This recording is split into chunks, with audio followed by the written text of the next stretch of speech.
Hello, and welcome to Rethinking Our History, where we seek to shed a light on events that have been forgotten and covered up, and to make us all question how much do we really know about our history?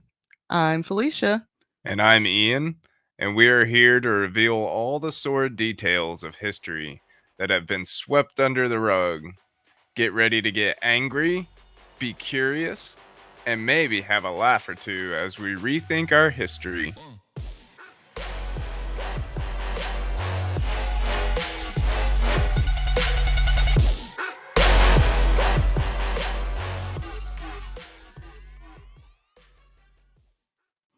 Hello, friends. Hey guys. Thanks for joining us for another lesson, number 64. We are back this week with the third and final part of our look at the Ottoman Empire. Wow. Woo. This is what the second. Actually, this is like the third multi-parter I've worked on in 2 months. Yeah. I'm kind of over the multi-parters. I need to stick with some like single category stuff from here on out. Yeah. All right. At the end of the last episode, the empire had fallen and Turkey had been established. Right. It was still a time of upheaval. Weevil. Yeah, that one. As things settled down from all the war and strife, it is agreed by many historians that the initial fall of Constantinople. You gotta sing it. No, I messed up. Did you? It is agreed by many historians that with the initial fall of Constantinople, the Ottoman Empire simply stepped into what the Byzantine Empire had created, just simply wrapped it in a pretty Turkish Muslim bow. All right. It's Istanbul, not Constantinople, not Istanbul, not Constantinople, not Istanbul, not I knew she was Constantinople, gonna not sing it. Constantinople at the works. It's nobody's business but the Turks. Istanbul. And I don't know who sings that song. It's not mine. Don't come at me. It's a great song. Oh, wait. It's actually a really fucking old song from like the 1950s. I'm sure. And then I think it was like Gentle Giant or somebody like redid it a few years ago. Yeah. But yeah, it's from the 1950s. If you don't know it, I don't know what's wrong with you. Go listen to it. Right. Many historians see the empire as a predatory confederacy that was only concerned with riches and slave, and that Islam only became its guiding force much later. Other historians see it as a jihad state whose primary objective was spreading Islam, while other historians see the early Ottoman state as a continuation of nomadic Turkish tribes who had migrated to the area from Central Asia and the Middle East. There are similarities that can be pointed to between the two empires as well, from the tax systems, landholding systems, and even measurements of land. One major difference between the Ottoman and Byzantine Empire was the inheritance of land. In the Ottoman Empire, land was not initially inherited from one generation to the next. And even when it did become that way, the Sultan reserved the right to revoke a land grant. This led to families finding ways to get as much out of their land as quickly as possible instead of seeking long term development of their land. So they were pretty much just using and abusing the land because they were like, we may not be able to keep this because the Sultan could just be like, oh, you looked at me wrong. I'm going to take your fucking land grant. That all sounds confusing. What sounds confusing? Just the way all of it worked. I mean, yeah. To us in 21st century with like the modern quote unquote democracy that we supposedly have. Right. Do we? Do we though? No, we don't have democracy anymore. Okay. Before the 19th century, there were essentially two branches of the Ottoman government, the military administration and the civil administration, with the Sultan, of course, being the highest position over it all.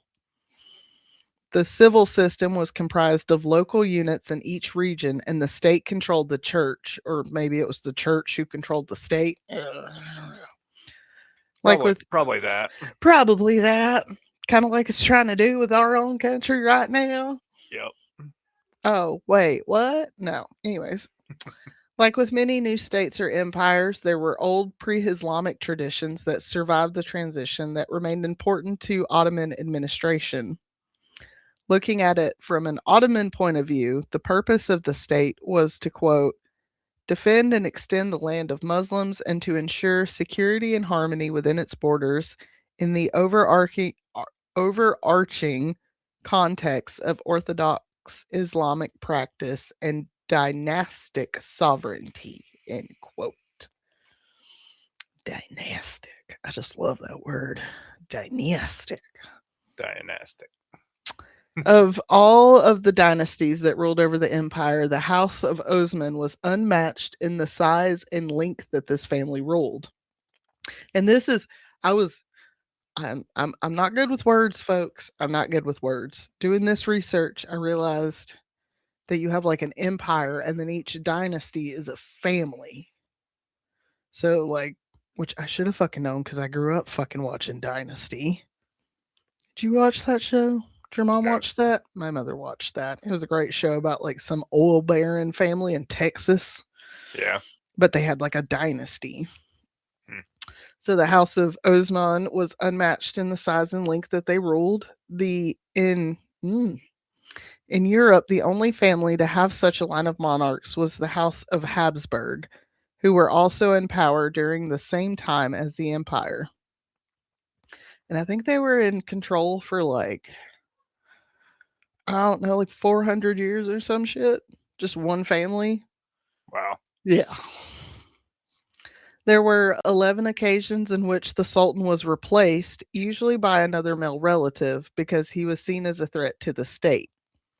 Only twice were there attempts to overthrow the current ruling family, both of which failed. As such, the last sultan,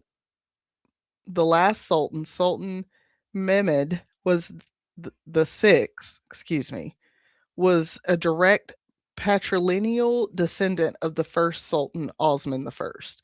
So it was actually the Osman family ran the Ottoman Empire the whole fucking time. I bet. From first to last emperor sultan, it was the same fucking family line. I bet all the men were like, I don't want to be fucking sultan. Like, and then when they get it, they're like, all right, I guess. And then one day they're just like, oh shit, I fucked up, and they run. Well, it's actually quite interesting the way they pick the sultan. Just because you were born to a sultan, one didn't mean that you were even a legitimate child. Yeah. And two did not mean that you were in line to become sultan. You actually had to go through some shit. Like not terrible shit, but you had to go through a lot of steps before you could be named a successor to the sultan. And then one day you fucked up, And then and one day people you came fucked up. after you, and you're like, oh shit, Yeah. I didn't really want to do this anyways. run. In Europe and the Islamic world, this is the only family to rule for this long, as the male line of the House of Habsburg went extinct in 1740, See, which is crazy to But- fucking think about. they killed them all. And this is the first time I am realizing, thanks to Wikipedia, that that is the reason they have a harem and why other cultures also have multiple wives, so that they had multiple male heirs to possibly continue their family dynasty. Makes sense. It does make sense because, like, you got one wife, she has a couple kids, but they could all fucking die, especially back then. Yeah. You were lucky if 50% of your children made it through fucking infancy. Right. So yeah, you just have like a bunch of bitches getting pregnant, and then you got like 50 kids to choose from, and you never have to give up control. Sure. It was during the reign of Selim the First that sultans began to claim the title of caliph, which is the highest position in Islam. This established the Ottoman Caliphate. The sultan also served as the empire's sole regent and was considered to embody the whole government, though he did not always have complete control, which that kind of confused me. It's like, well, why is he supposed to be like the sole regent if he doesn't have complete control? Right. But the harem was another important part of the empire and was ran by the sultan's mother. As we talked about last week, sometimes they would have a hand in politics, as with the era known as the Sultanate of Women. Mom chose the bitches. Pretty much. Well, Bitches just kind of came from everywhere. We'll get to it. The next sultan was always chosen from the sons of the current sultan, but like I had said, just because you were born to a sultan did not mean you got to become sultan. First, you had to go through the palace school, which was not just for teaching young minds, but was also, quote, geared towards eliminating the unfit potential heirs and establishing support among the ruling elite for a successor, end quote. Hmm. So, yeah, they were like, oh, you would not make a good sultan. Bah. Oh, you dumb and you can't fight? Nah. Bring in number 48. You see another guy coming in, kicking and screaming, "No, please, I don't want to." Which I can imagine, like, if you're born in the palace, then you just grow up like that. Yeah, So you probably don't really know any different, you know? sure. But yeah, I can imagine if they were actually able to, like, grow up and go out and, like, do stuff, then they'd maybe have a different view of it. But I have a feeling they were a little more restricted and sheltered than that. Yeah. The palace school had two different tracks, one for Muslims that taught according to Islamic traditions. They educated scholars and state officials, and it was paid for by the Vakifs or humanitarian organizations. The second tract was a free boarding school for Christians, which forced them to convert to Islam and be trained as warriors or other officials. In this one, they actually said that there was a couple of villages or a couple of communities, and I think in like the Balkan region, and for like 40 years or some shit, or yeah, something like that, they would go into these certain communities and take like 100 boys a year and force them into these schools. Hmm. And they like it's actually been considered a form of genocide what they did because they were trying to like strip their identity away and make them Ottoman. Right. While the Sultan is the head of the monarchy, he did not have total control over everything that took place in the empire. There was a council known as the Divan, which was made up of advisors and ministers. And ministers? Yeah. Administers? No, that's not a word. In the beginning, the Divan was made up of the elders of the community, but over time it included military officers and religious and political advisors. In 1320, the Grand Vizier took over some of the responsibility from the Sultan, giving them unlimited power over appointing and firing people.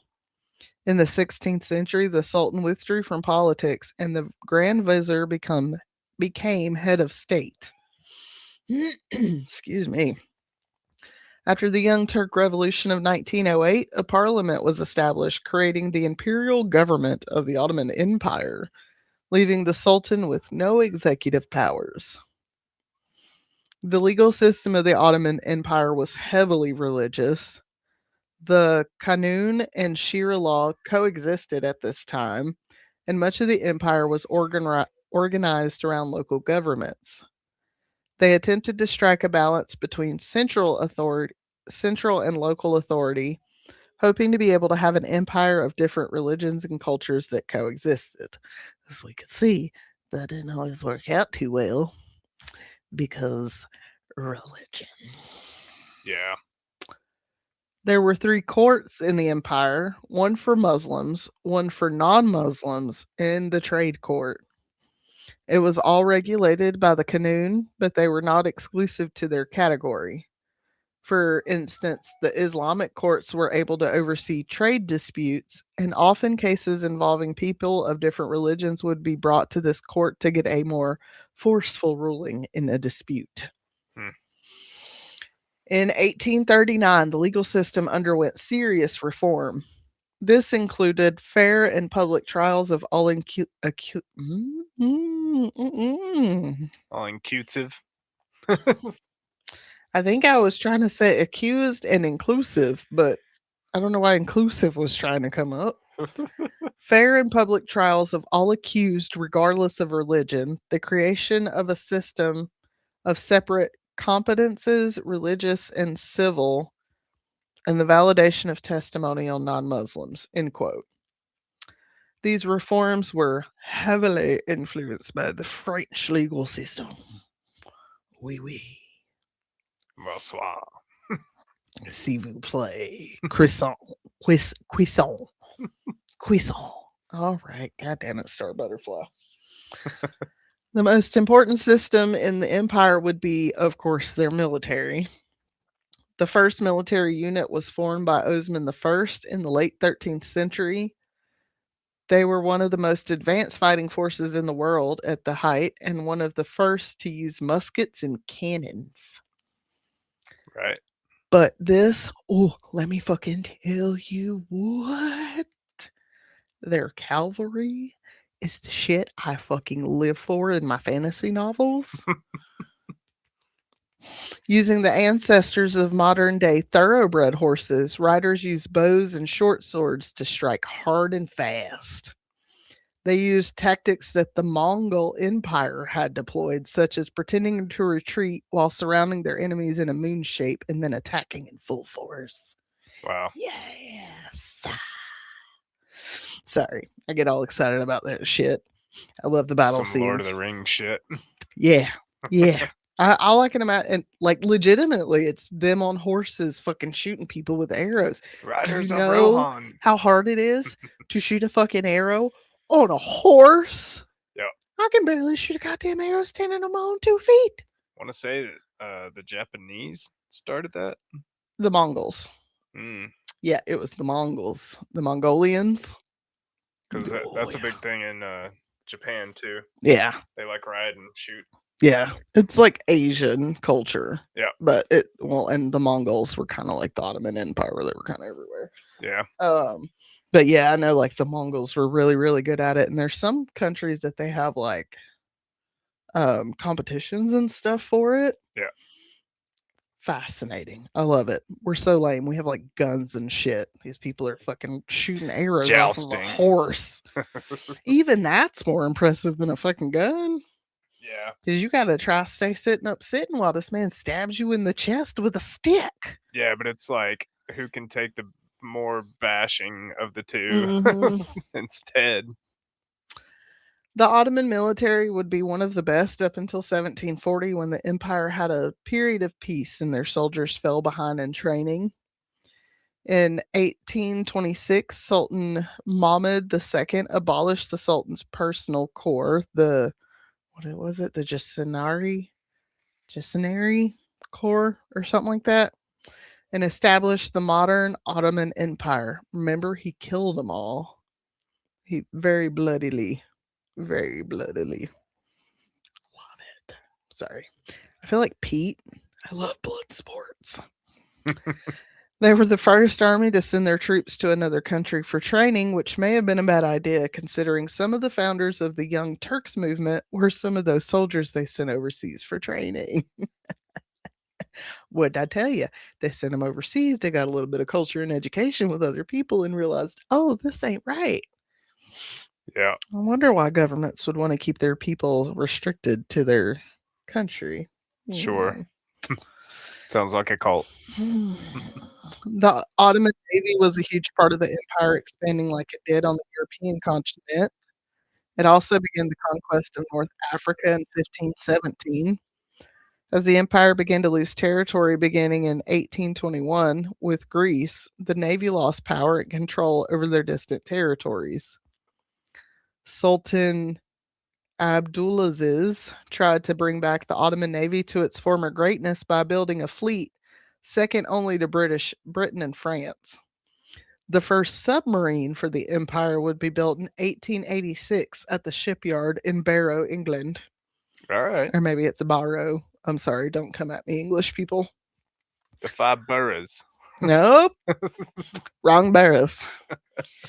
But the empire was already falling apart at this point and could not afford to support the fleet. Add to that the Sultan's paranoia surrounding his admirals when the Russo Turkish War started. The Sultan locked most of his fleet in the Golden Horn, which is the primary inlet of the Bosphorus Strait in Istanbul. And there they would sit for 30 years, Wow. rotting. Jeez. Like, why the fuck are you wasting money on submarines? And you're just going to lock them into water and let them rot? That's crazy. Mm. The Ottomans got into the aviation field between June of 1909 and July of 1911. They began training their own officers on July 3rd, 1912, at their aviation school, which grew their navy and army even more. As World War I broke out, modernization of the Ottoman military hit a screeching halt as they became embroiled in the war that would spell the end for the empire. Mm.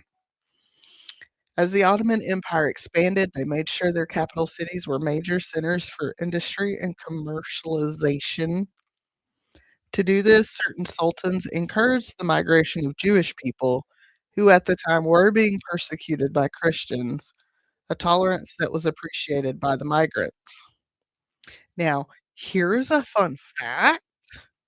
Part of the Ottoman economics was trickle up economics. Hmm. Trickle up. They were like, hey, if we could help the working class be prosperous, I bet that would help us become rich too. Wow. Imagine the concept. Hmm. They also knew that helping their subjects be prosperous would keep them happy and keep them from revolting. Right. So it wasn't all good. They were like, yeah, we just don't want them to get mad. Yeah. Part of the decline of the empire comes from Europeans opening sea routes. And we need some of that. Don't we? We. As new sea routes opened up, the land routes became less important, and as such, the empire began to fail. Now, onto the population for a little minute. It is estimated that during the early 1500s, the population of the empire was around 12 million. Would you like to know how they came to that estimate? How? They took the number of household on the tithe registers and then multiplied it by 5. All Because, right. yes, everybody has a spouse and 4 kids or 3 kids. When the Right. census began in the empire in 1831, they just got over 7 million. But that is because they only counted people who could possibly join the military, Hmm. literally. So no kids. No, if you were to do the same math of multiplying that by 5, we would have over 35 million people within the empire. However, the population was known to ebb and flow depending on various factors. For one, as the borders changed, so did the population, with various countries having different populations. Add to that to disease and famine, it just fluctuated. Right. Also, because of the fluctuation in population and the expanding of borders brought a unique culture to the empire. That I did not write that sentence very well. From their food to their music, even their government was a blend of traditions from various cultures altered to fit within the empire's goals.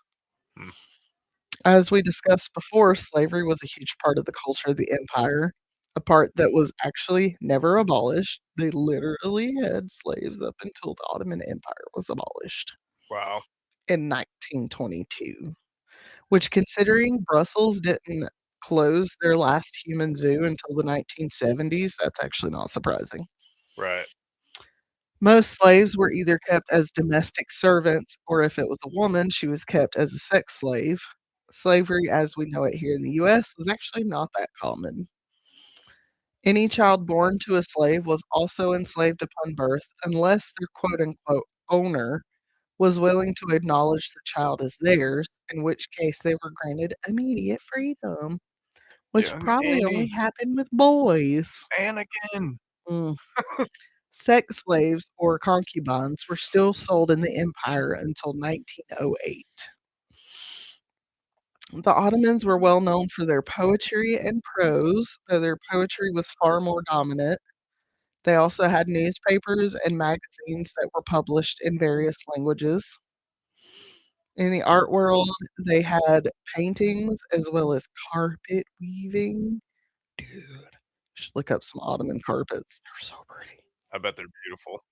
They also had a rich music culture, again influenced by various other cultures that would have been conquered by the empire.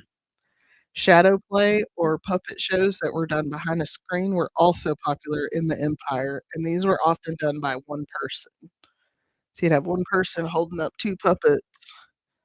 There'd be like a screen and then the lights doing like this. So you see the Mhm. shadows, and they did all the voices and stuff. It's And pretty cool. I'm pretty sure they still have shadow play Oh, yeah. in like Turkey and stuff today. So there is a lot more about the empire that we are not going to get into here. Again, if you want to know more, implore you to go do your own research.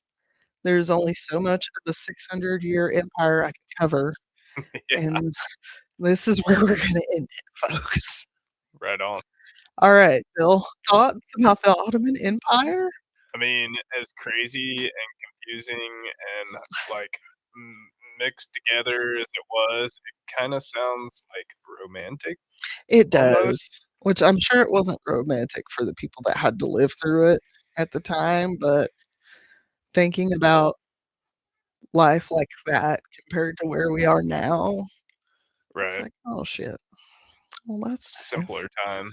It was a simpler time. It really was. Like, we didn't have well, I'm sure I can't say they didn't have weirdos running shit because 'cause I'm sure they had some fucking weirdos running shit back then too. I'm sure. But, yeah, I thought it was really fascinating, and like I said when I started this, I've always heard a lot about the Ottoman Empire. Still today, hear a lot about the Ottoman Empire, and I just kinda wanted to know more about them, Sure. and I'm good.